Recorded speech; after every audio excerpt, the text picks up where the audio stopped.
Right, good morning, everyone, as we head into European trade on Thursday, the 13th of February. We'll have a look across markets and see what's going on. Pretty interesting day yesterday, though, with US inflation out yesterday, which kind of moved markets off straight away off the back of it, but then that was completely disregarded. The markets aren't really paying any attention to it at the moment because Donald Trump has come out saying that he's going to get a peace deal between Russia and Ukraine, and he's had talks with Vladimir Putin, and Vladimir Putin has agreed to sit down and work the situation out and have peace between them and Ukraine and stop the war, which is obviously a good thing for markets, a good thing for Europe, and off the back of that, a good thing for the euro. So let's see what you can do. China. You've also got China. Where is it here as well? China proposes Putin-Trump summit to end Ukraine war. Wall Street Journal reports, and he had a phone call with Vladimir Putin, and it seemed to go well. And Vladimir Putin seems to want to end the war. Well, according to him, that's what he says. Zelensky obviously wants to end the war. China then getting involved, proposing a summit to end the war. So it seems as if multiple big countries outside of Russia and Ukraine, like China and the US, seemingly want to help them end it. If Russia and Ukraine both want to end it, then we probably are likely to come to some sort of a deal soon. So it depends what you can do. Can you get everyone to sit around the table and come up with some sort of agreement, depending on where borders go, that will suit both sides of the argument. So we'll see what happens with that. But you can see euro rallying as Ukraine peace talks cushion US inflation shock. So you have a look at some charts from yesterday. It's just all over the place yesterday. Kind of had a bit of a pullback straight away. I'm a bit baffled as to how that makes sense, really, to be perfectly honest. But it's some US dollar strength straight away off the back of it, which is the expected reaction to high inflation, which we'll have a look at now in a minute. And you get the bounce back off the back of it. If you think about it, it doesn't really make a great deal of sense from that inflation point of view, just on face value from it, because you get the highest inflation prints, biggest surprises since 2023. So you get the headline figure year over year up at 3%, and that continues its trend higher. You look at it going from 2.4, 2.6, 2.7, 2.9 up to 3%, right? That's trending quite clearly in the wrong way.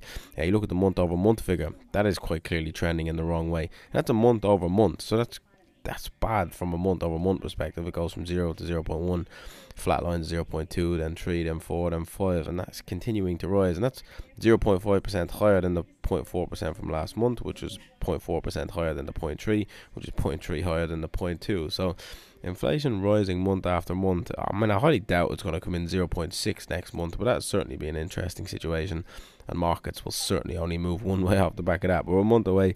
Any speculation about that? Next month, you get core CPI then year over year. Bit of respite last month, it ticked down to 3.2, but now it's back up to 3.3 and continuing to remain stubborn. Core CPI year over year up at 0.4%, previous 0.2, consensus 0.3, actually up here at 0.4. And that is taking a step in the wrong direction. So all of these beating consensus by a bit on a couple of them. 0.1 above it here, 0.2 above it here, 0.2 above it here, and also then 0.1 above it here. So high inflation, you'd expect that to go and be bullish US dollars. You then had Jerome Powell out, though. What you got to remember, though, is this CPI print isn't what the Fed track. And then you come to Jerome Powell at 3 o'clock, and then he said that no one data point is going to sway them in any direction. So his mind is made up, and it didn't really matter what happened yesterday.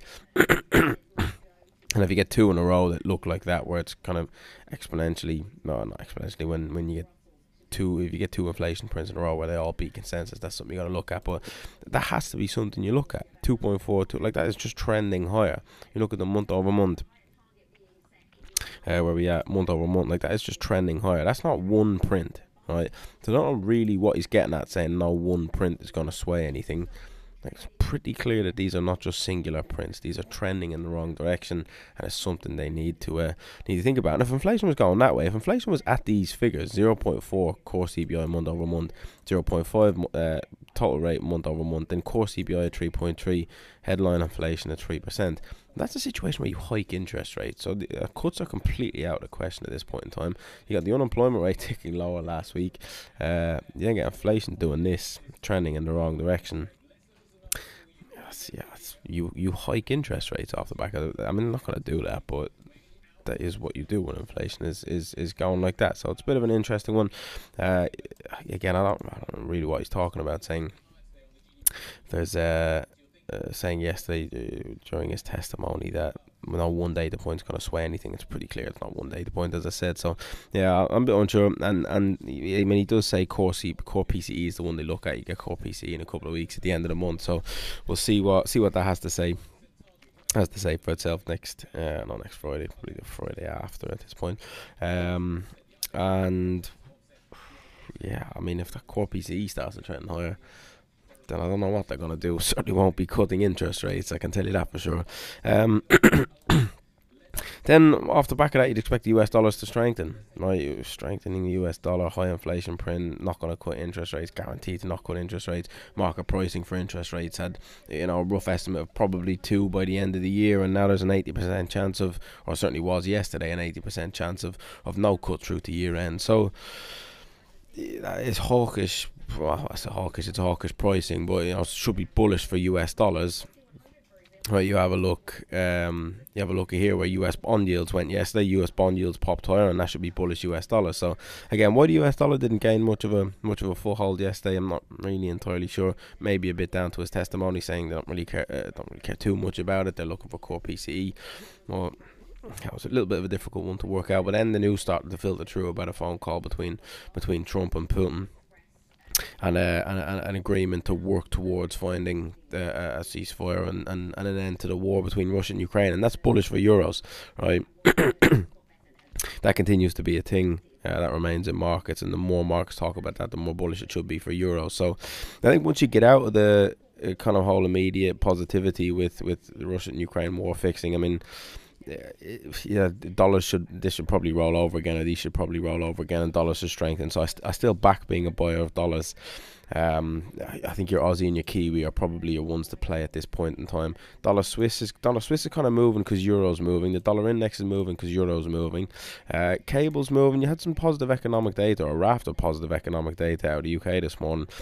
Quarter over quarter, year over year GDP both beating consensus. You're expecting contraction from a quarterly viewpoint. It actually came in 0.1, so Labour government to be happy about that. GDP month over month 0.4, expected at 0.1, so a solid month in December. Okay, it's a bit backward looking data at this point, but still positive. GDP year over year up 1.5%, which is not bad at all. So you look at all these, then the majority of these are all positive as well. So a raft of positive economic data doesn't really make for much of a surprise that cables popped higher off the back of that. But prior to that, probably a bit more to do with the euro moving higher.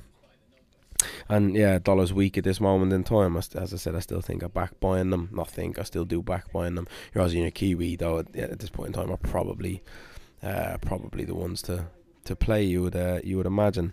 I wouldn't pay too much attention to the dollar index. 58% of the dollar index is just euro. It's just euro dollar. So yeah, if the US dollar, if the dollar index moves down, it's really just euro dollar moving higher. So would I jump in and buy this? I'm not really too sure. I don't think I would really. I mean, Aussie and Kiwi sales are definitely on the agenda, but euro dollar longs, cable longs, I'm not entirely sure. I mean, yeah, it's not a trade I back personally. I mean, they could go higher, could well go higher, certainly in the more shorter term, but I still much prefer Aussie and Kiwi shorts. And you look at where Aussie and Kiwi are priced. They've got central bank decisions next week. I was checking yesterday. I mean, there's an 85% chance, 85% probability of an interest rate cut by the RBA next week. There was then a 51% chance of an interest rate cut from the RBNZ next week. So the Aussie are pretty guaranteed to cut.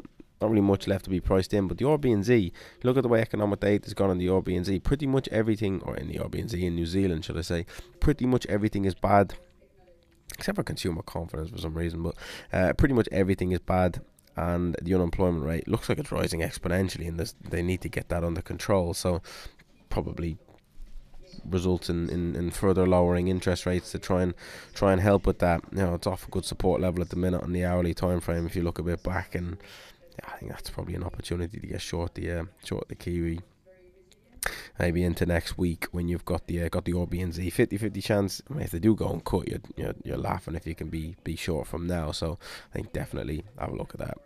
I know I certainly am. Other than that, you look at things like stocks. I mean, oil's just gone through the floor. I mean, oil got whacked yesterday.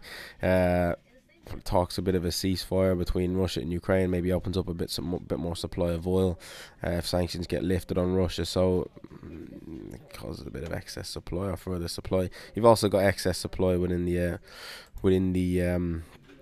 US. You look at oil inventories from the US yesterday, again showing another build. You look at different method of calculation of oil inventories in the US on Tuesday, again massive oversupply. So that contributes to downside in oil, and yeah, it's definitely something you need to keep an eye on oil. Do you really want to short at these lows? Probably not, but definitely keep an eye on it and see where that ends up. Japanese yen weakening. I mean, Governor Wade did suggest that food prices were high in Japan, and that's going to be a contributing factor to inflation.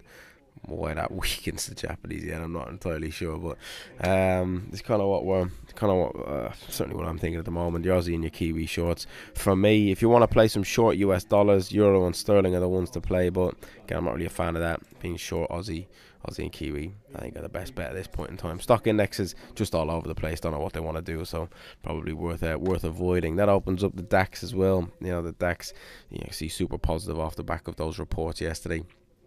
That is likely set to continue, especially if there's a bit of, if they go and fix the situation in Russia and Ukraine, then long the DAX definitely makes sense from that point of view. So European assets in focus today. DAX definitely an interesting one. Euro an interesting one. Not really a trade for me on the euro though. Trying to be short euro dollars, long euro yen or something like that at the moment.